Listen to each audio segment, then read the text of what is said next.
Welcome back. ఇక కాళేశ్వరం కర్త కర్మ క్రియగా అన్ని తానే అని చెప్పుకున్న మాజీ ముఖ్యమంత్రి కె చంద్రశేఖరరావును విచారణకు పిలవాలని కాళేశ్వరం కమిషన్ నిర్ణయించింది. అయితే ఆయనను ఏ తేదీన విచారణకు పిలవాలి అనేది నేడు నిర్ణయం కానుందని సమాచారం. ఇక కాళేశ్వరం కమిషన్ విచారణలో భాగంగా జస్టిస్ పినాకి చంద్రఘోష్ నిన్న సాయంత్రం హైదరాబాద్ కు చేరుకున్నారు. అయితే ఈ ఉదయం కమిషన్ సమావేశం నిర్వహిస్తారు. ఈ సమావేశంలో ఎవరెవరికి నోటీసులు జారీ చేయాలి, ఏ తేదీన వారిని పిలిపించాలని ఖరారు చేస్తారు. కేసీఆర్ విచారణతో కాళేశ్వరం విచారణ దాదాపుగా ముగిసినట్లేనని నిపుణులు వ్యాఖ్యానిస్తున్నారు. ఇంజనీర్లు, నిపుణులు, అధికారులు అందరూ కూడా కాళేశ్వరం 3 బ్యారేజీల నిర్మాణం, వాటి స్థలం ఖరారు, నీటిని నిల్వ చేయడం తదితర అంశాలన్నింటినీ కేసీఆర్ నిర్ణయం ప్రకారమే తాము ఫాలో అయ్యామని, నిబంధనలకు విరుద్ధంగా ఉన్నా కూడా కొన్ని పనులు చేయాల్సి వచ్చిందని, ముఖ్యమంత్రికి వ్యతిరేకంగా తమ నిర్ణయాలను చెప్పే పరిస్థితి లేదని వారు కమిషన్ ముందు చెప్పారు. అయితే ఈ నేపథ్యంలో కేసీఆర్ విచారణపై రాష్ట్రం ఆసక్తిగా ఎదురుచూస్తుంది. ఇక కేసీఆర్ కూడా విచారణకు మానసికంగా సిద్ధమైనట్లు సమాచారం. బ్యారేజీల నిర్ణయాన్ని ఏ విధంగా సమర్థించుకోవాలి అనే సమాచారాన్ని కూడా సిద్ధం చేసుకున్నట్లు సమాచారం. ఇక కేసీఆర్ తో పాటు అప్పటి సాగు నీటిపారుదల శాఖ మంత్రి టి హరీష్ రావు, ఆర్థిక శాఖ మంత్రి ఈటెల రాజేందర్ ను విచారణకు పిలవాలని నిర్ణయించారు. అయితే వీరిని ఏ తేదీన విచారణకు పిలిచితే తేలనుంది. ఫిబ్రవరి నెలాఖరు వరకు పీసీ ఘోష్ కమిషన్ గడువు ఉంది. ఇప్పటి వరకు విచారణ పూర్తి కాని వారిలో ఆర్థిక శాఖ ప్రత్యేక ప్రధాన కార్యదర్శి రామకృష్ణారావు, మేడిగడ్డ బ్యారేజీ నిర్మించిన ఎల్ఎంటీ సంస్థ వైస్ ప్రెసిడెంట్, కాగ్ విజిలెన్స్ అధికారులు విచారణకు హాజరు కావాల్సి ఉంది. వీరిని ఈ వారంలో పిలిచే అవకాశం ఉంది. ఇక ఇదే అంశంపై పూర్తి డీటెయిల్స్ మా ప్రతినిధి మహేందర్ అందిస్తారు. మహేందర్. కాళేశ్వరం ప్రాజెక్టు నిర్మాణంలో అవకతవకలపై జస్టిస్ పినాకి చంద్రఘోష్ కమిషన్ చేపట్టిన విచారణ దాదాపు చివరి దశకు చేరుకుందని చెప్పుకోవచ్చు. నిన్న హైదరాబాద్ కు చేరుకున్న జస్టిస్ ఘోష్ మంగళవారం నుంచి క్రాస్ ఎగ్జామినేషన్ ప్రక్రియను ప్రారంభించనున్నారు. ఇప్పటికే ఆయన పలు దఫాలుగా కాంగ్రెస్ ఎగ్జామ్ మొత్తం కూడా ఈ దీంట్లో ఎవరు ఉన్నారు అనే దానిపైన అటు అందరిపైన కూడా క్రాస్ ఎగ్జామినేషన్ చేశారు. అయితే ఈ చివరి విడత కావచ్చని కూడా అధికార వర్గాలు తెలుపుతున్నాయి.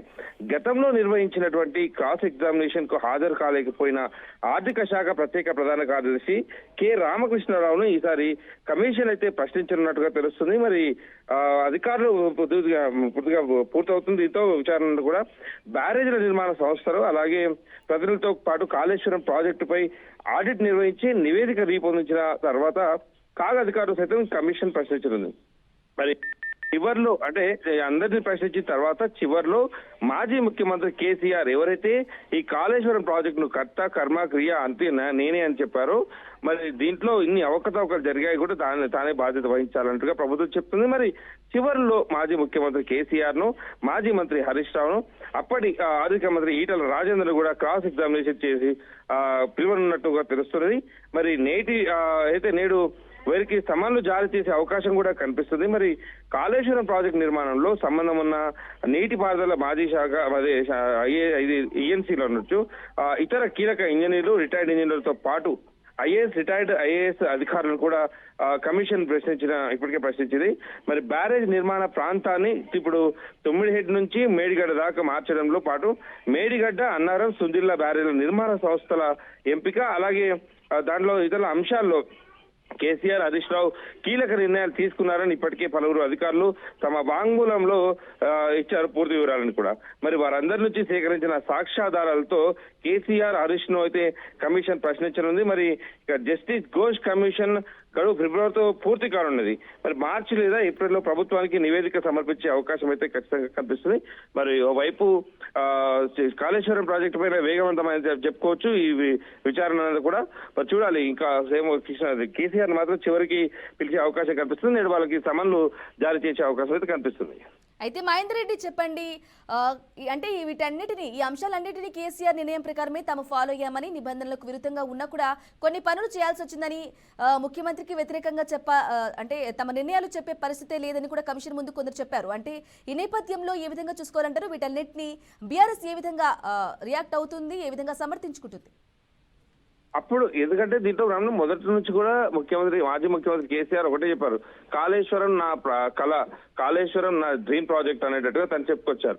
సో దీంట్లో అధికారులు కేవలం పాత్రదారులు మాత్రమే అయ్యారు, సూత్రధారులంతా కూడా కేసీఆర్ అవుతారు. ఎందుకంటే తాను ఆదేశాల మేరకే నేనే కుర్చీ చేసుకొని కడతాను అనేది అన్నారో తన ఆదేశాల మేరకు మాత్రమే అధికారులు పావులు కదిపారు తప్పితే ఇక్కడ ఎవరు కూడా సొంతగా నిర్ణయం తీసుకుంది కాదు. బ్యారేజ్ నిర్మాణం పైన దృష్టి సారించాలన్నా, దృఢత్వంపై దృష్టి సారించాలన్నా కూడా వాళ్ళు ఎక్కడ కూడా చెప్పే అవకాశం లేనట్టుగా కూడా కనిపించింది.